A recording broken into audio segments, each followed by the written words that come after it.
the nest of triggers. Triggers are not random. They are not accidents. They are the teeth of the trap, the tripwire that doesn't just spring a memory, it collapses time. A trigger doesn't say, "Hey, remember this?" It says, "Wake up. You're still here." This is not metaphor. This is not poetry.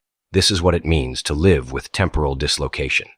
Trauma doesn't merely haunt us. It imprisons part of us in a time that is no longer real, then uses the world to call us back. The function of a trigger. A trigger works not because it shows us the past, but because it calls our name, and there is nothing more difficult to ignore than your name being called.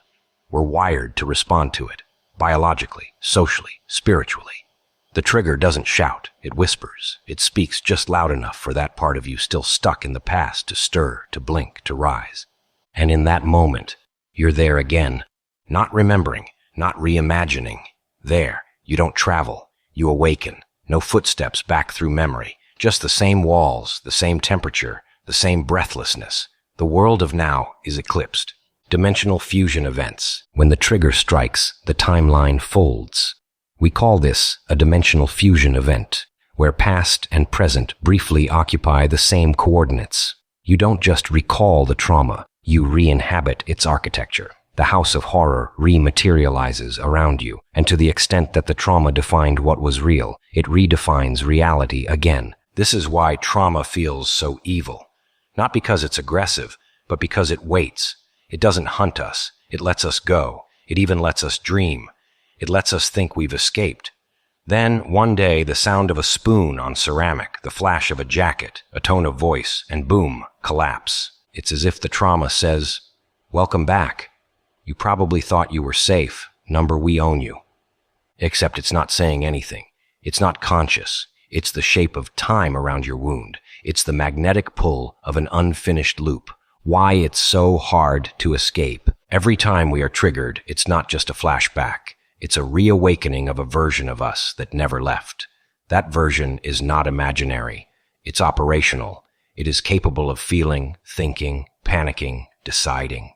But it was locked in a room and hasn't seen the sky since. When that self wakes up, you become it. Its perceptions override yours. Its fears override your safety. The present becomes a costume. Reality becomes suspect. And because that self has no access to what's happened since, it assumes nothing has changed.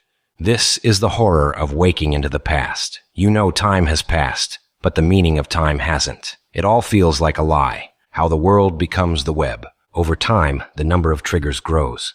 Not because the trauma is spreading, but because we are building a life around it. The more we live, the more things there are that can call us back. A song, a face, a smell, all innocent, until they become emissaries of that past time code. We are like flies wrapped in silk, tucked into the corners of memory by something that never needed to chase us. It only had to paralyze us once. Now the world keeps bumping the web.